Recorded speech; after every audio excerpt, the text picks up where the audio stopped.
Okay, so for this clip we're going to talk about turning again.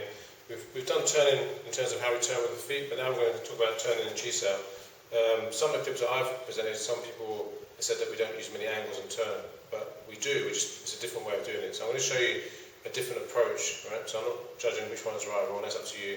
I'm just going to show you what we're doing so people can see where we are turning. Right? So from here, what you often see in Chi Sao is when you get forward pressure coming in, the person will turn, right?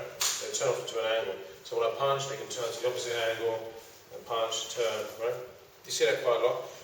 The problem with that is it doesn't really translate into real fighting. Chi Sao is a bridge from your forms, from your training, your drills, a live drill, into your gore sounds, your sparring. So when I'm sparring, if he does that kind of turn, so if I throw forward pressure and he turns, he's walking into my power hand. Or if I throw a jab, he turns to this side, which would be terrible.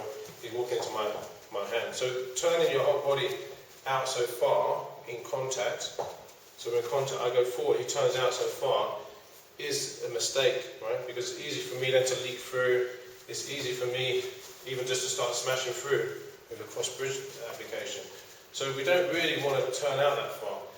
Obviously what happens is if you don't spar a lot and you don't play it a bit harder sometimes, it can seem to work. Because I go forward, he turns out, I've missed, and he'll switch and hit. Stay that side first. So from here, switch it out, now he can punch straight away. Then I punch back, he can punch. So it seems to be okay, right? So even if we do it faster, I come in, it seems to be okay. But I'm not really reacting properly. That's not really real. That's a demo, right? So a demo, a lot of times people just keep feeding and feeding and feeding, right? But that's not really what happens in a fight. What happens in a fight is the person comes at you, and they're going to punch and kick, right? So it's a lot more alive. You don't have time to turn that far out, okay? With a weapon system you do.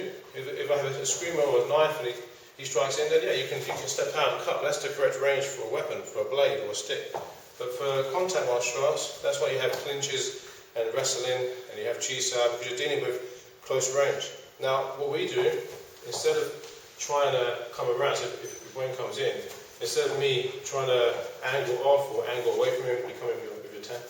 Instead of me trying to angle around him or around him, what we'll do is when he comes in, I'm trying to turn him off me. So the turning is the opposite. It's not me turning, I'm twisting him and turning him out. So instead of me trying to, he comes forward, for the camera, probably easier, come forward that one.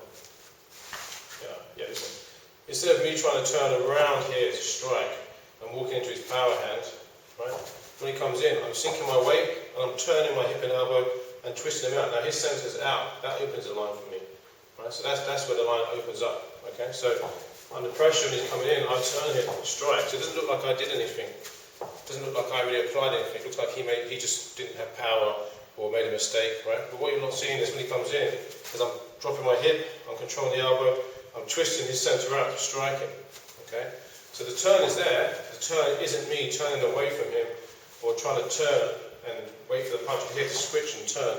We're not really doing that as much because that, under pressure, as I said, is much harder to pull off. What we want to do in Chi Sao wants to translate to our sparring. So when the person clashes with me and comes forward, I want to turn him out and strike them. So if he punches towards me, I want to turn him out and strike him. So there wants to be a direct relationship to how that switch or hit and how that turn works. Okay? So the turning is not always you turning, it can be you turning them. Okay?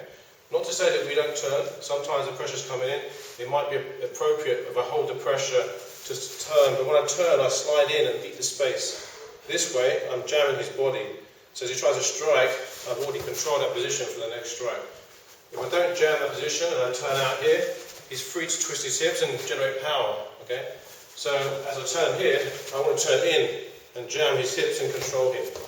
Okay? So there's some different types of turning for you to look at.